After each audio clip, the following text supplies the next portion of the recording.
डरवा धमका कर छोड़ दिया जाएगा कि डीजे मालिक आएगा, डरवा धमका कर छोड़ दिया जाएगा। वो गया गोड़ धोने, तब तक मधुमक्खी उसको काट लिया, यहाँ से इलाज कराने के लिए गया, तब तक हाल हो गया कि पुलिस मार कर मुआ दिया, आया जिंदा था, मुंह उसको गांथ कर मुआ। और आपका नाम?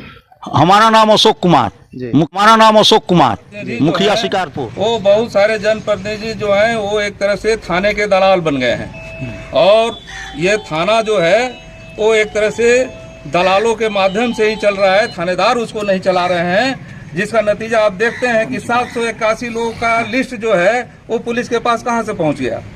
ये कौन लोग ले गए?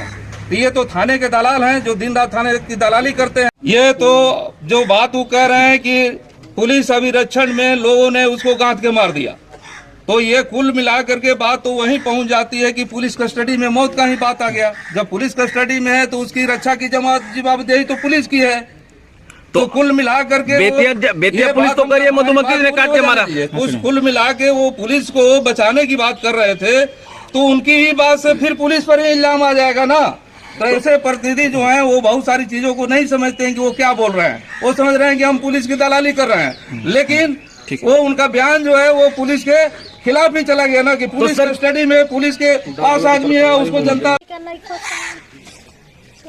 क्या बात है बोली। हमनी के दुख तकलीफ बाएंगे जो खेत में रबी सब बिलाता, खैला बिनु मरता, नहीं माल जाल मरता, घर कोई नहीं खे, घर कोई नहीं, पुलिस आवे लगा ना पुलिस तो भी नहीं खिलवा। तो कौन चीज के डर लागल बा रुआ लोगन के? उहनु डर लगता जे आम दे तो पकड़ के ले जाम, घर में कोई नहीं खे, भूखी लोग। बलथर गांव में पसरा सन्नाटा, पुलिस की कार्रवाई से घरों में लटका ताला, गिरफ्तारी के डर से ग्रामीणों का पलायन। शिकारपुर मुखिया का दावा, पुलिस हिरासत में भीड़ ने मारा अनिरुद्ध यादव को, जबकि पुलिस का दावा अनिरुद्ध की मौत मधुमक्खी के काटने से। शिकारपुर मुखिया ने अपने दिए बयान से घटना में ला दिया है नया मोड़। बलथर कांड घटना प्रकरण की गहनता से जांच की है आवश्यकता, निर्दोषों के दमन पर लगे रोक और प्रशासन जनजीवन करे सामान्य। वीरेंद्र गुप्ता, न्यूज 9 टाइम्स, पश्चिमी चंपारण से आशुतोष कुमार बंडवाल की ब्यूरो रिपोर्ट। डन। 19 मार्च होली का दिन, सारा देश, सारा प्रदेश, सारे जिला के लोग रंगारंग कार्यक्रम में मशगूल थे, अपना होली का पर्व मना रहे थे। पर इसी रंगारंग कार्यक्रम के दरमियान, पर्व के दरमियान, पश्चिम चंपारण का बेतिया पुलिस जिला के अंतर्गत बलथर थाना में खूनी होली का खेल खेला गया। मामला कुछ यूं ऐसा हुआ कि बलथर थाना में डीजे साउंड सिस्टम बजाने वाले एक अनिरुद्ध यादव को पुलिस अपनी हिरासत में थाना पे लाती है, और जैसे ही पुलिस उसे थाना पे लाती है, पुलिस हिरासत में कुछ ही घंटों के बाद उसकी मौत हो जाती है। मामला चाहे जो भी हो, मौत चाहे जैसे भी हुआ हो, यह संदेहास्पद है और जांच का विषय है। हालांकि पुलिस अपने इस मौत पे अपना रुख साफ करते हुए थाने में लगी दर्जनों मधुमक्खियों के छत्तों के मधुमक्खियों को देती है कि मधुमक्खी के काटने से उसकी मौत हुई। पर अफवाह चाहे जो भी उड़ा हो, जैसे भी उड़ा हो, जिसने भी उड़ाया हो, अफवाह उड़ा और गांव के लोगों ने समझा कि अनिरुद्ध यादव की मौत पुलिस के हिरासत में पिटाई से हुई है। उसके बाद जो होना था वो अत्यंत ही दुर्भाग्यपूर्ण था, क्योंकि पूरे बलथर गांव और थाना के आसपास के गांव से लोग की भीड़ जो थी आक्रोशित थी, और उन्होंने सड़क जाम किया, और उसी का फायदा कुछ असामाजिक तत्वों ने उठाया और उस भीड़ के साथ थाना पर हमला करके थाना के अंदर तोड़फोड़ किया, वाहनों को जला दिया, यहां तक कि बर्बरता की वो हदें पार की जिसमें एक हवलदार को अपनी जान तक गंवानी पड़ी। पुलिस उस दिन पहली बार पुलिस डरी हुई थी जनता से। आज तक जनता डरती थी पुलिस से, लेकिन होली के दिन रात के 10 बजे तक पुलिस जनता से डरी हुई थी क्योंकि जनता का जो आक्रोश था वो खूनी आक्रोश में तब्दील हो चुका था। सूचना पे जिला कप्तान उपेंद्र नाथ वर्मा बेतिया से बलथर थाना आते हैं पूरे लावे लश्कर और पूरे तैयारी के साथ और 2000 फोर्स के साथ आकर इस पूरे घटना पर अपना नियंत्रण करते हैं और उसके बाद जो पुलिसिया कार्रवाई शुरू होती है वो इतनी ही खतरनाक हो जाती है कि जो दोषी तो दोषी हैं, निर्दोष भी उसकी लपट में आ जाते हैं। होता कुछ ऐसा यूं मामला है कि जब होली के दिन 19 मार्च को जब एसपी बेतिया अपने लाव लश्कर के साथ बलथर थाना के पास आते हैं तो ग्रामीण उन पर पथराव जरूर करते हैं, लेकिन पथराव के जवाब में जब पुलिस अपनी कार्रवाई करती है तो फिर ग्रामीणों को खदेड़ खदेड़ कर भागना पड़ता है। और आज भागने का नतीजा यह है कि पूरे बलथर थाना में 781 नामजद लोगों पर प्राथमिकी दर्ज की गई है और हजारों अज्ञात लोगों पर प्राथमिकी दर्ज की गई है, जिसका नतीजा है कि आज बलथर पंचायत का, बलथर थाना का कई गांव सुना है जहां एक परिंदा भी नहीं दिख रहा है, एक कुत्ता तक नहीं दिख रहा है और गांव के अंदर जाने पे सारे घरों में ताले लटके हुए हैं। ऐसी स्थिति में गांव के लोग का पलायन होना लाजमी है, क्योंकि उन्होंने जो हदें पार की हैं उसके लिए पुलिस की कार्रवाई तो होना ही था, लेकिन पुलिस की इस कार्रवाई में एक बहुत बड़ी खास बात यह आ रही है कि जो दंगाई थे वो तो पहले ही फरार हो गए थे, लेकिन जो निर्दोष थे वो बेफिक्र होकर अपने गांव और घरों में रह रहे थे, यह सोचकर कि मैंने तो कुछ किया ही नहीं, परंतु उसका भी उनको खामियाजा देना पड़ रहा है, क्योंकि पुलिस के द्वारा उन लोगों को भी नहीं छोड़ा जा रहा है और उन लोगों को भी जेल भेजा जा रहा है। यहां तक कि यह भी सुनने में मामला आया है कि पुलिस को जिसने सहयोग किया वो भी पुलिस की कार्रवाई के जद में आ चुके हैं और वो भी जेल जा रहे हैं। यानी दंगाई फरार हैं और रहनुमाई गिरफ्तार हैं। ऐसा ही मामला बलथर पंचायत में भी देखने को मिल रहा है। हालांकि यह जांच का विषय है कि कौन दोषी है, कौन दोषी नहीं है, इसमें पुलिस को अपनी अनुसंधान पूरी करनी चाहिए। वहीं एक दूसरा पक्ष ये भी आ रहा है, यहाँ बलथर थाना के एक पंचायत के जनप्रतिनिधि हैं, वो बयान दे रहे हैं मीडिया में और बोल रहे हैं कि अनिरुद्ध यादव की मौत पुलिस हिरासत में भीड़ के मारने से हुई है। ये उनका अभी तक का सबसे अनोखा बयान है और पुलिस को उस पर संज्ञान लेना चाहिए, क्योंकि पुलिस एक तरफ कह रही है कि मधुमक्खी के काटने से मौत हुई है, परंतु इसी थाने के, इसी पंचायत के एक जनप्रतिनिधि, वो भी मुखिया हैं वर्तमान में, वो कहते हैं क्या कि अनिरुद्ध यादव की मौत भीड़ के मारने से हुई है। चलिए मान भी लेते हैं अनिरुद्ध यादव की मौत भीड़ के मारने से हुई है, तो भी ये क्लियर करते हैं वो जनप्रतिनिधि कि अनिरुद्ध यादव की हत्या हुई है।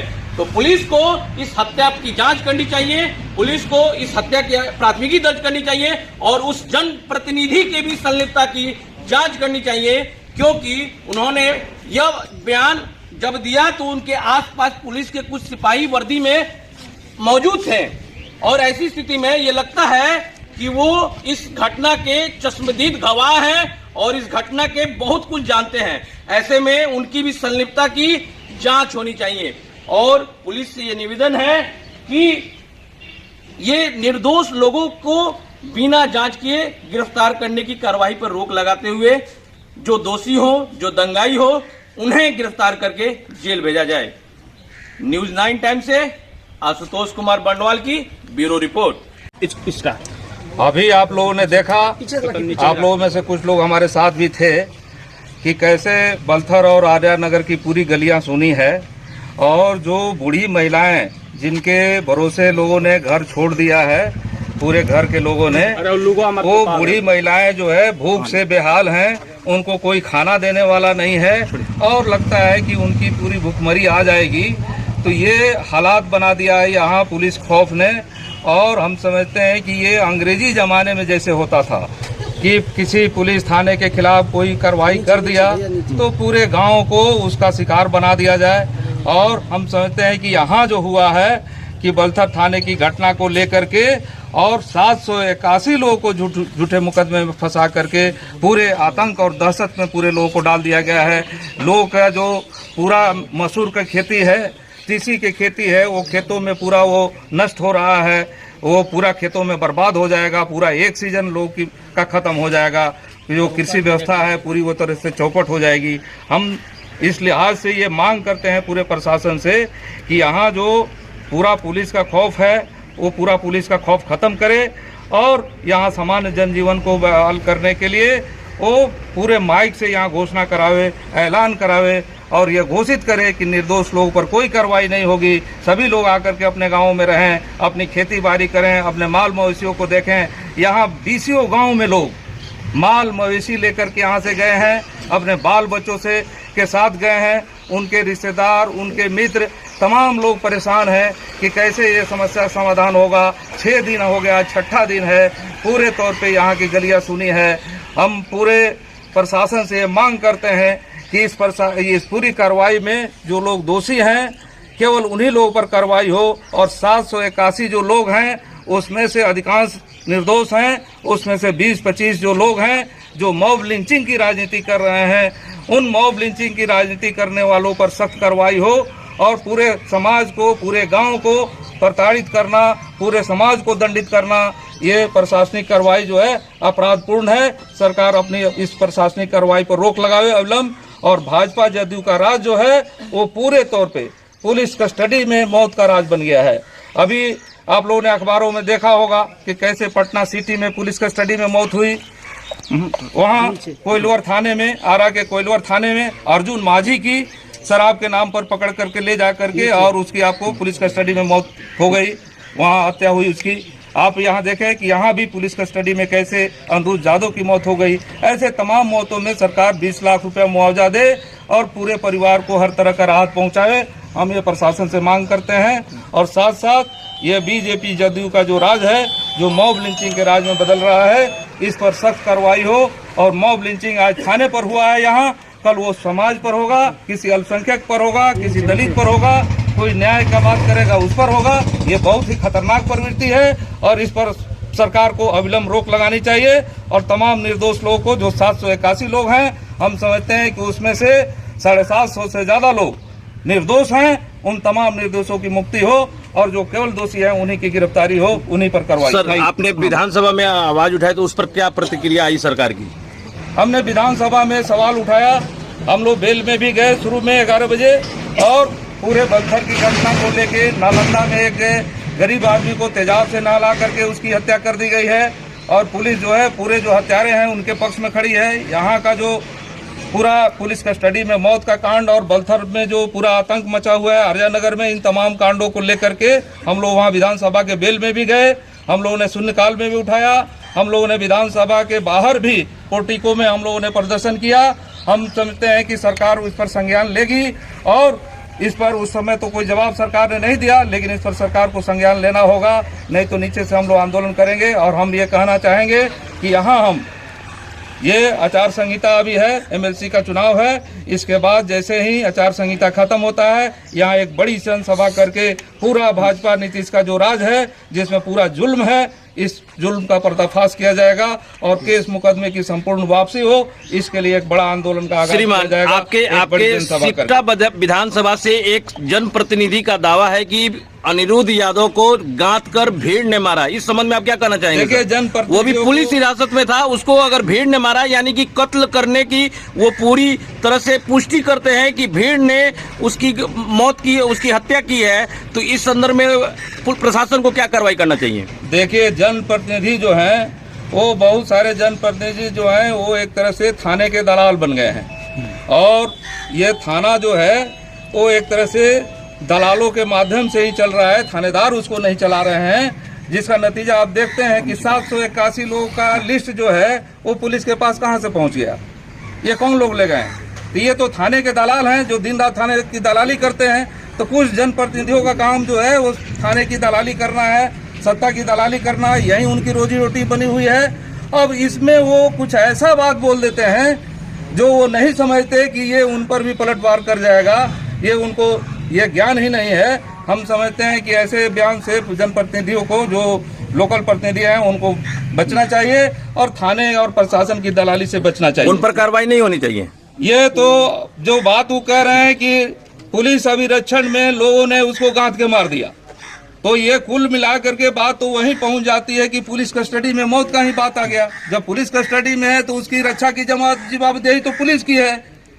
तो कुल मिला करके बेतिया पुलिस तो करिए मधुमक्खी ने काट के मारा। कुल मिला के वो पुलिस को बचाने की बात कर रहे थे, तो उनकी ही बात से फिर पुलिस पर ही इल्जाम आ जाएगा ना। तो ऐसे प्रतिनिधि जो हैं वो बहुत सारी चीजों को नहीं समझते हैं कि वो क्या बोल रहे हैं। वो समझ रहे हैं कि हम पुलिस की दलाली कर रहे हैं, लेकिन वो उनका बयान जो है वो पुलिस के खिलाफ ही चला गया ना, कि पुलिस कस्टडी में पुलिस के पास आदमी है, उसको जनता ही मार देती है उनके। सर तो इसमें दोनों बयान में कार्रवाई बनेगी ना। सर पुलिस के बयान को सही माना जाए या उस जनप्रतिनिधि के बयान को सही माना जाए? सर इस बहस में हम नहीं पढ़ना चाहते हैं। बहुत सारी नादानी वाली बातें हैं और बहुत सारे लोग जोश में दलाली में बहुत सारी बातें बोलते हैं। ये मैंने एक बचकानापन कार्रवाई है, इसको बहुत नोटिस लेने की जरूरत नहीं है। ये बचकानी हरकत। Thank you so much.